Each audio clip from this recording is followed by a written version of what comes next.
कहते हैं पुलिस अपने पर आ जाए तो उसके आगे भूत भी नाचते हैं। फिर अपराधियों की क्या मिसाल। पुलिस की गिरफ्त में आने के बाद किसी भी अपराधी की हैसियत मदारी के बंदर से कम नहीं होती। जो जो डमरू बजता है बंदर नाचना शुरू कर देता है।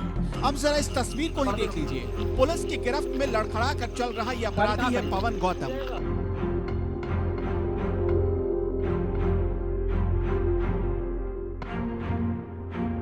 जिसके ऊपर एक 10 साल की बच्ची के साथ दुष्कर्म और हत्या का आरोप है। काफी मशक्कत के बाद उन्नाव पुलिस ने इस अपराधी को अपनी गिरफ्त में लिया। यहाँ तक तो सब ठीक था,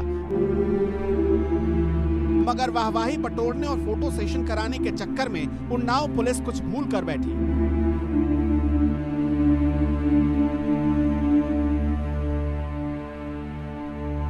क्या थी वो भूल आगे बताएंगे, पर जरा आपको इसके पहले की स्टोरी बता दें। दरअसल उन्नाव के पूर्वा कोतवाली क्षेत्र में अपने नाना के यहाँ रह रही एक मासूम 20 जून को गायब हो जाती है। काफी खोजबीन के बाद भी जब बच्ची का पता नहीं चला तो परिजनों ने पुलिस को खबर दी, जिसके बाद पुलिस ने बच्ची को खोजने के लिए सर्च ऑपरेशन चलाया।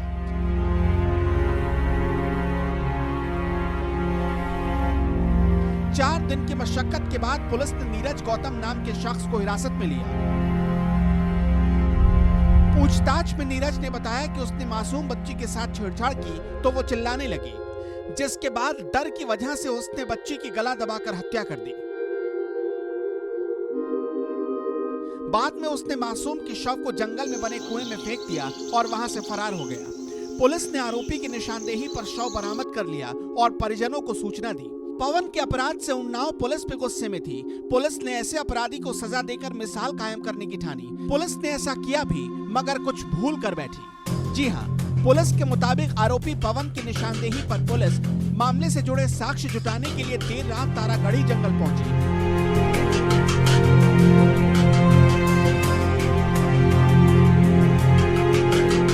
आरोपी ने कपड़े में लपेटकर तमंचा रखा हुआ था। इसी बीच पवन ने तमंचे से पुलिस पर 3 राउंड फायर कर दी।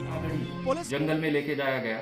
वहां पे बरामदगी के दरमियान कपड़ों में छिपाया हुआ एक तमंचा, जो कपड़े बरामद किए जा रहे थे, उसी कपड़ों में एक तमंचा छिपाया गया था। वो अभियुक्त के द्वारा निकाल के फायर करने की कोशिश की गई और मौके से भागने की कोशिश की गई। जवाबी फायर में पुलिस के द्वारा जब जवाबी फायर किया गया, जिसमें अभियुक्त को दोनों पैरों में गोली लगी है और अभियुक्त को डिस्ट्रिक्ट हॉस्पिटल के लिए रेफर किया गया है। पुलिस की थ्योरी के मुताबिक पवन द्वारा फायरिंग करने के बाद पुलिस ने भी जवाबी कार्रवाई कर 2 राउंड फायरिंग की और आरोपी के दोनों पैरों में गोली मार दी। बेशक पुलिस ने आरोपी को पकड़कर उसे सजा देकर गुड वर्क किया, मगर इस दौरान फोटो खिंचवाने और वाहवाही बटोरने के चक्कर में पुलिस कुछ बुनियादी बातें भूल गई जो गले से नीचे नहीं उतर रही। जैसे पुलिस की कस्टडी में आरोपी को इतना समय कैसे मिल गया कि वो कपड़ों में से तमंचा निकाल सके। चलिए मान लिया कि तमंचा निकाल भी लिया तो 3 राउंड फायर कैसे कर दिए, क्योंकि तमंचे में हर राउंड फायर करने के बाद कारतूस बदलना पड़ता है। चलिए ये भी मान लिया कि उसने 3 राउंड फायर कर दिए। अब जरा इस तस्वीर को देखिए। पुलिस ने एनकाउंटर के बाद आरोपी पवन के दोनों पैरों में पट्टी भी बांध दी।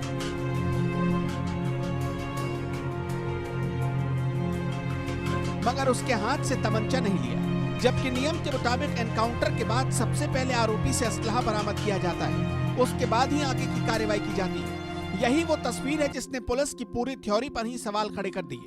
हम ये कतई नहीं कहते कि आरोपी को सजा देना गलत है। बेशक ऐसे अपराधियों को कड़ी से कड़ी सजा देकर मिसाल पेश करनी चाहिए, मगर फोटो खिंचवाने के चक्कर में पुलिस को ऐसी गलतियों से भी बचना चाहिए। ये बता कर रहे हैं कि अब हमारे को दौड़ा वाला नहीं, तो अब चाह जाऊँ बमाल बना खिला दें। पवन के परिजनों के मुताबिक पवन खुद पुलिस के साथ गया था, ऐसे में वो भागने की कोशिश कैसे कर सकता है। बहरहाल पुलिस की मुठभेड़ की ये थ्योरी किसी गले नहीं उतर रही। कहने का मतलब ये है कि पुलिस को गुड वर्क करना चाहिए, मगर ऐसी छोटी छोटी गलतियां कर खुद की कार्यशैली और पुलिस विभाग की साख पट्टा लगवाने से बचना चाहिए। उन्नाव से अस्तित्व न्यूज के लिए निशानाथ पांडे की रिपोर्ट।